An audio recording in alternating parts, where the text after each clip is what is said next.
دوستانو ښه راغلاستئ. مخکې ما یو ویډیو جوړه کړې وه، البته 3 کاله مخکې وه. یو اپلیکیشن و، پښتو قرآن شریف ترجمه وه. نو ډېر زبردست و. بیا ډېر دوستانو ماته لیکلي وو چې دا هغه موږ پیدا نه کړه اپلیکیشن. د 2 کاله 3 کاله غایب و، اوس بیا را پیدا شوی ده. زه بیا درته ښیم. دا 2 دانې دي. زه د دې دواړو باره کې اول تاسو ته هغه کې ښیم، پلی سټور کې تاسو به ولیکئ قرآن کریم ان پښتو.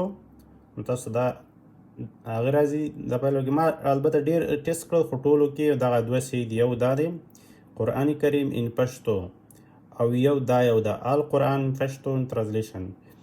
دا دواړه به را ډاونلوډ کړئ. دې دواړو کې بیا کولی شئ تاسو یو ډیلیټ کړئ، یو پرېږدئ، هغه ستاسو کار دی. خو زه تاسو ته اوس ښیم چې په څه طریقه دا استفاده کېږي او کوم چې دا تاسو کولی شئ استفاده کوئ.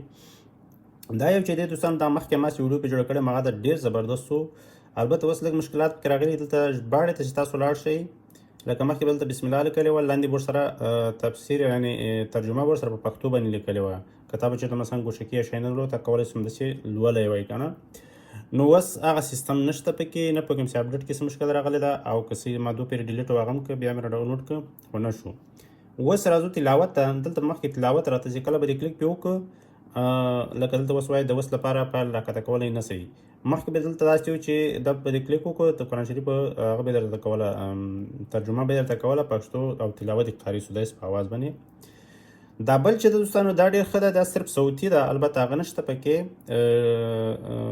کولی نه شئ تاسو ژباړه وکئ یا هغه وکئ، خو صرف صوتي هغه باندې ده. 114 فایله دی، 10 سپارې مکمل هغه دی پکې، 2 شیان دي پکې. او تاسو زه اول هغه تاسو ته پلی کوم چې مثال په ډول ډېر کم پلی کېږي. د دې یو ښه والی دا ښه دی دوستانو، که تاسو کله موبایل آف وي، مثلا بند وي، تاسو ته یې وایي، او که چېرته آن هم درته وایي، او که چېرته انټرنېټ چې یو پلی کې انټرنېټ چې نه وي، بیا هم درته وایي. دې باندې مې پلی وکړو. أعوذ بالله من الشيطان الرجيم. پناه غواړم د الله د شیطان رټلی شوي نه. دوستانو په دې شکل باندې تاسو کولی نیکس کوئ، یا مثلا بل شاته لاړ شئ، بل هغه پلی کوئ په دې رقم. لکه دلته تاسو وګورئ 3 ګنټې او 50 منټه او 45 سیکنډه دی، لکه بس هم سپاره راځي زما په نظر. او تاسو کولی ورځ کې نیمه سپاره، یوه سپاره، هر څومره څه کولی شئ. ګوشکي کې ولګوئ یا مثلا د صوتي آواز باندې پرېږدئ. خو ډېر زبردست دی، ډېر ښه اپلیکیشن ده. ما استفاده کړه، تقریبا د 3 ورځو نه زه استفاده کومه.